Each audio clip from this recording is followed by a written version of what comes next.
Sebelum interview ada yang namanya itu psikotes. Kalian harus tahu dulu gimana caranya belajar psikotes tersebut. Kemudian lalu lanjut namanya namanya itu interview. Nah, tahapan setelah lolos psikotes itu ada yang namanya interview. Lanjut dari interview tersebut ke dalam interview ini. Ini kalian juga harus ada yang namanya keterampilan yang dimiliki pada saat bekerja. Sore, pagi, sore, pagi, siang, malam. Oke, tepuk tangan. Selanjutnya ada seri dunia kuliah dan organisasi. Organisasi itu sisi kuliah, khusus kuliah agama. Jadi kuliah itu bukan cuma ngejar nilai, tapi ngejar.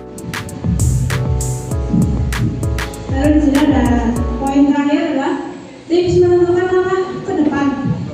Pertama ada bisa berubah kayak misalnya kita di bangun siang jadi bangun pagi, terus olahraga kan jadi investasi jangka panjang gitu kan, jadi saya kita kan pendukung. Perkenalkan, nama saya Naimakan Zalamadani. Saya dari kelas 11 Manajemen Perkantoran dan Layanan Bisnis. Saya mau bertanya ke kakak.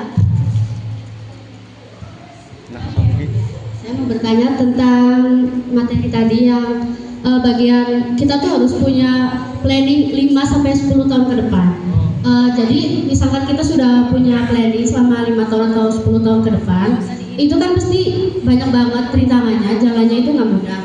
Dan terkadang hanya ketika benar cara kita menerima sebenarnya kita nggak bisa sure atau apa sih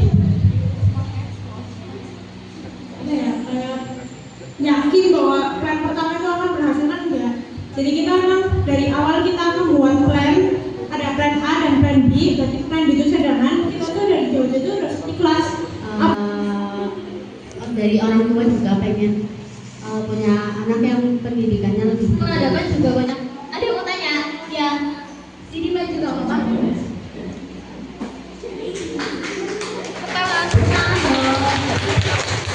Dua manajemen perkantoran dan layanan bisnis. Izin bertanya kepada kakak. Kebetulan kakak kan kerja sambil kuliah ya. Tips biar bisa memanage waktunya dan agar tidak stres di dunia kerja dan dunia perkuliahan itu gimana sih kak? Dan permasalahan di dunia perkuliahan itu tidak kakak bawa ke dunia kerja juga, dan dunia kerja juga tidak dibawa ke dunia perkuliahan itu.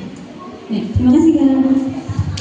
Baik, sama jamnya kayak kadang dosen ada yang minta online, Zoom gitu kan, terus ada yang jadwal dimajuin. Nah, kakak itu harus menyelesaikan itu.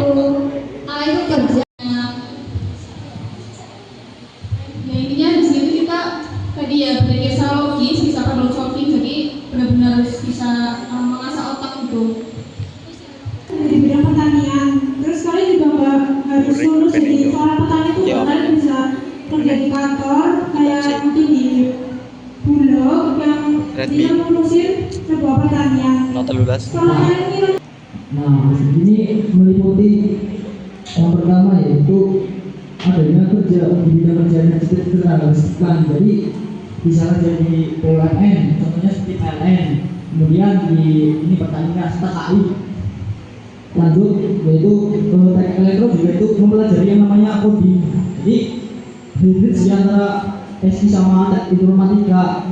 Jadi ada pelajaran di coding sama di komputer sama kayak teknik informatika, cuma tidak sedalam teknik informatika. Di bidang informasi sendiri juga mempelajari tentang bisnis.